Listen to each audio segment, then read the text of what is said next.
Today we're finally getting a chance to drive the 2023 Toyota Crown. This is the limited trim. It starts at $45,500, not including about a $1,000 destination charge. This one, as tested with the premium technology package, is just a tick over 50 grand. Let's walk you around this Crown. We'll talk about what it is, what it isn't, what it's been like to live with this week, and we'll take it for a drive and give you guys some driving impressions.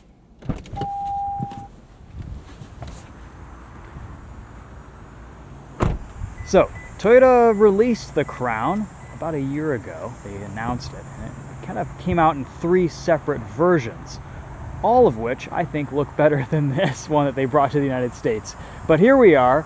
It's a sedan that's a little bit taller. It's kind of doing its best impression of a crossover. It has a trunk, not a liftback. Enormous 21-inch wheels. You can get this in 3 different trims.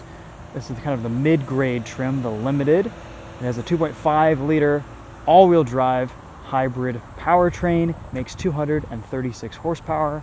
There's no rear drive shaft, that's just a rear electric motor, and there's 2 electric motors up front as well. So, plenty of power, decent fuel economy, 42 miles a gallon in the city, 41 on the highway. It's kind of, I don't know, if you dare to be different, the Toyota Crown might be for you. Interesting styling elements, interesting design cues.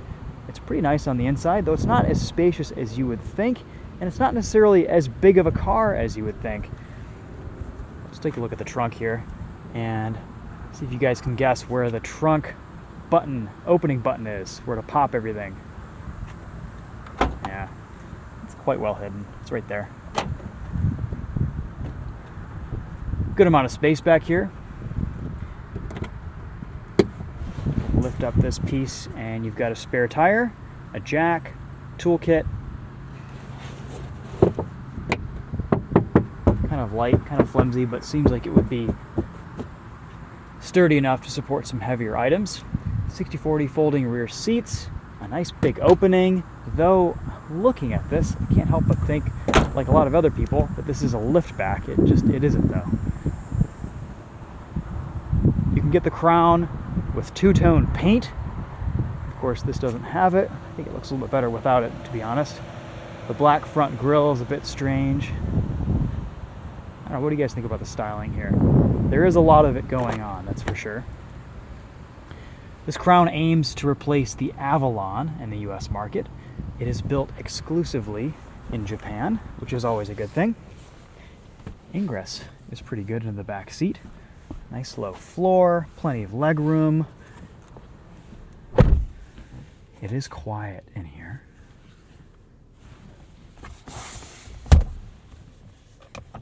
Cup holders, armrest, rear vents, a couple USB ports, attractive looking interior. Front seat almost looks like it could be a Lexus. We get a JBL sound system, heated and ventilated seats, all the luxury features and comforts that you would expect out of your kind of top trim Toyota. You even get heated rear seats, which is nice. Let's pop the hood. Take a look at this 2.5-liter hybrid powertrain. This is in pretty much everything these days in Toyota land. Makes good power, very fuel efficient, it's smooth, it's reasonably quiet in this Crown. It's a nice refined powertrain. You can also get the Hybrid Max, and that comes with a 6-speed wet clutch automatic transmission. Quite like that powertrain in the Grand Highlander, and I imagine it's still pretty good in this Crown, but does command a bit of a price premium. Probably be paying about 55 grand for that, though it could be worth it for the extra power. If you want the best fuel economy though and the best fuel efficiency, this is probably the way to go with this limited or XLE trim. All right, let's see here. It's asking me a bunch of questions. We have our typical Toyota infotainment here. very CarPlay focused. Everything else is just kind of simple settings and controls. Wireless CarPlay. I really like that this crown has a very useful spot to charge your phone wirelessly. So I just finally figured out how to keep that on the charging element, even with the camera bump on my case. We have a surround view monitor, 360 cam, nice and high res, pretty good visibility at night too. 3 drive modes, Sport, Normal, and Eco. And these normal, sport, eco screens stay up for quite a while. So if you're driving and you're changing drive modes, you can expect to look at a photo of a crown for quite a few seconds. A lot of carryover stuff here. Similar gauge cluster that we started to see with the GR Corolla. Looks like that's making it to just about every new Toyota model. Lots of customizability here with these 3 gauge pods, right, left, and center. This is kind of what I've settled on. Fuel economy. You can have a navigation screen, which is nice, or show your adaptive cruise control in the middle, whatever you want. New cruise control buttons here. Toyota has done away with its long-standing cruise control stock. I'm not a huge fan of these cruise controls, honestly. They're not as intuitive, not as easy to use. I'm sure I get used to them with some time, but upon first impressions, I just don't like them. They don't make a lot of sense like the stock did, or at least maybe we've gotten used to that over time too. Volume control over here and in the middle, and everything else in here is pretty straightforward. You've got your traction control off button. I appreciate that Toyota is still giving us physical controls in 2023, and they haven't gone all silly touchscreen on us. Pretty much don't need to use this display for anything besides CarPlay or Android Auto. It's nicely integrated into the dashboard. I think this is a very, very attractive looking interior. The materials feel top-notch. As good as Lexus, if not actually better than some of the new Lexus products. For 50 grand, I think inside here you're getting a bit of a bargain. Outside, that's questionable, but a lot about the way the crown looks, I think, is questionable. Let's take it for a drive and see how it does on the road. So my biggest question when I entered into this car is, does this drive as well or better than the new Prius? Because I still maintain that the new Toyota Prius is the best driving Toyota that isn't a Subaru or a BMW. I think the new Prius just kind of sets a standard for the way a Toyota should drive. And this Crown, I've got to say, is very close. It has a lot of refinement. It's quiet. It's pretty smooth, except for the 21-inch wheels over bumps. I think it's nice. For about, a little bit over $20,000 more than a Prius, it offers this very similar driving experience. Granted, in a bigger, more luxurious package, but it just feels like a big Prius, basically. Very similar to a lot of other Toyota products out there. Maybe a bit tighter, a bit better buttoned together. I like the shape of the steering wheel. The JBL sound system is just all right. It's not going to hold a candle to the Mark Levinson sound system. I don't even think it's as good as the sound system that's in the Highlander and Grand Highlander.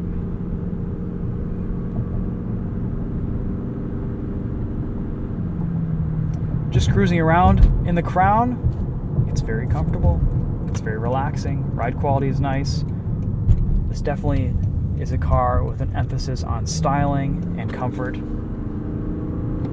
It has power, but you really got to wring out this 2.5 liter Atkinson 4-cylinder to get it. Handling, it's not a sporty driving experience. A lot of understeer. And this tire compound doesn't give me the most confidence around corners.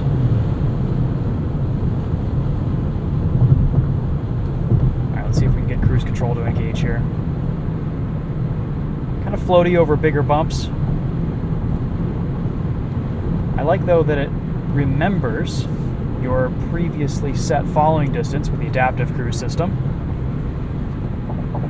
Lane centering assist seems to work well enough.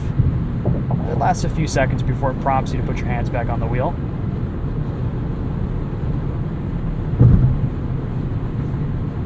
It's quiet. Yeah, very quiet here at speed. And we've got the sunroof open, which looks a bit strange with this little tiny front piece and bigger back piece.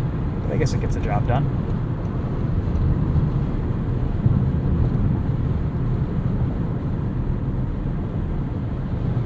Really nice levels of powertrain refinement and smoothness here. Sport mode, eco mode, they basically just changed throttle mapping. This Toyota Crown does not have the adaptive dampers, the AVS, and I'm okay with that. I don't think having adaptive suspension will really change the handling character that much in a car like this. To be honest, the Toyota Camry Hybrid is more fun to drive, it handles better, it's more fuel efficient, it's just as spacious, it still looks kind of weird. That's where I would spend my money. But I think if you want something different, and if you want something a little bit more luxurious, this Toyota Crown is there for you, waiting with open arms. It is a very nice Toyota product. It's very well built. You can feel the extra level of quality that's gone into this.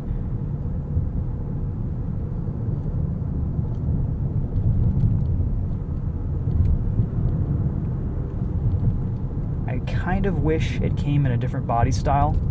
I think it'd probably be a little bit more of a popular seller if it came in the beautiful Toyota Mirai body style, which we may see from a future Lexus product at some point. But when the Crown Concept came out, one of them featured this long, it's basically the Toyota Mirai body, and it was just stunning, absolutely gorgeous.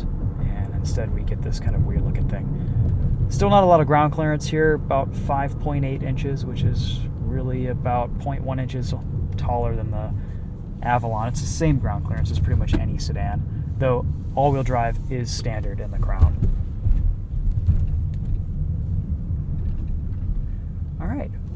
Well, hopefully that gives you guys an idea of what the Toyota Crown is like, some first impressions. Honestly, a completely predictable driving experience. It drives a lot like pretty much every other hybrid Toyota product, maybe just a little bit nicer, and feels kind of on the same build, fit, finish, quality, smoothness, refinement level as the Prius, which is a pretty high compliment because I do think the Prius is just an outstanding vehicle to drive. Interior is a bit dull on the Prius. This spices it up a notch and gives you some really nice materials.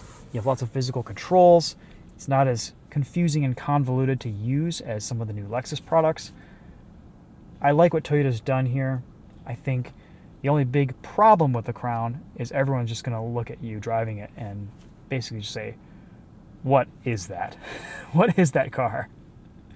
But if you want to be different and you want something that a lot of other people don't have, you don't see in regular traffic on a regular basis, this might be a pretty solid option. And to live with, to drive, to experience on a daily basis, it's been very nice this week. So we'll leave you guys there. We'll walk around this one more time. We'll do a quick JBL sound system test and just drive the car without any talking. And that'll be a wrap for this video.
The JBL doesn't sound bad, it's just not great.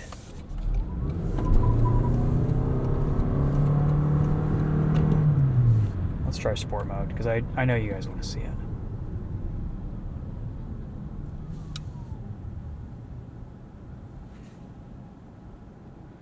There is really something to be said about the smoothness and just the driving enjoyment you get out of a Toyota hybrid system. It's so nice to cruise around the city in these cars. Little 0 to 60 for you. Not bad.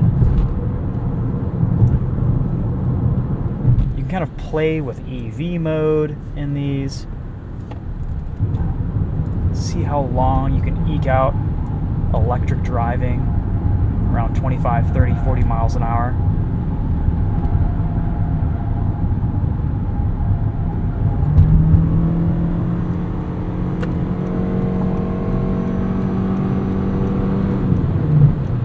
It's definitely quick enough, and it's not too loud. It's not as loud or drony as our Toyota Highlander with the eCVT and 2.5 liter hybrid system.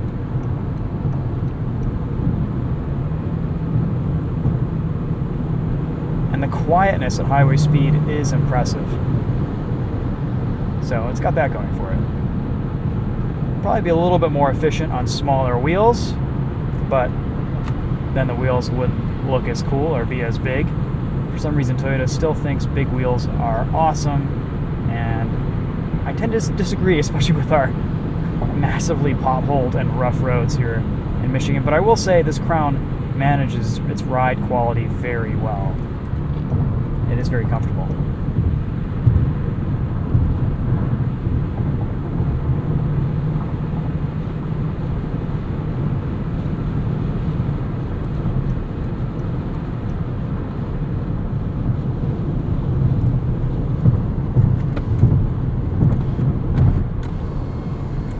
There we go.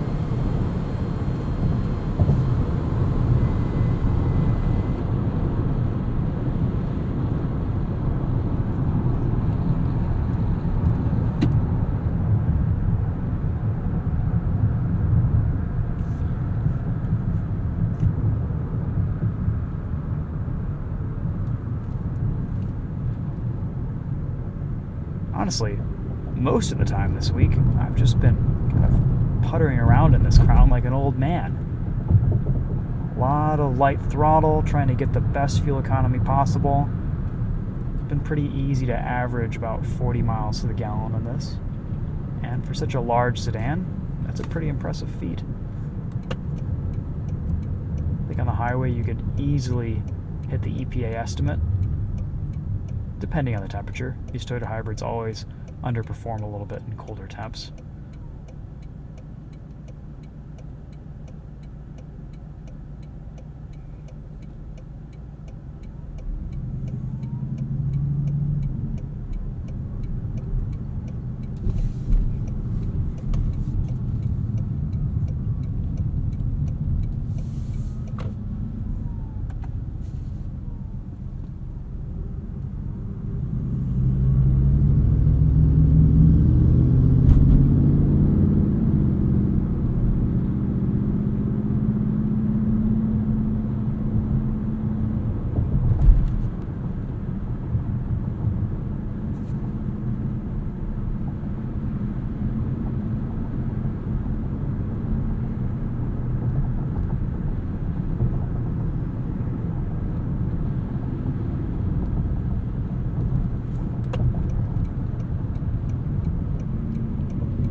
Brake pedal feels good. Nice and firm, easy to modulate.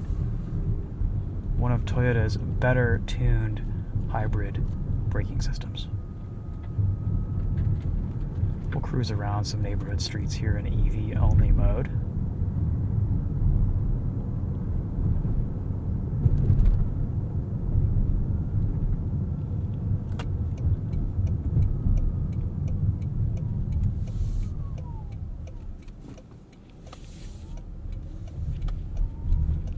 Steering is very light.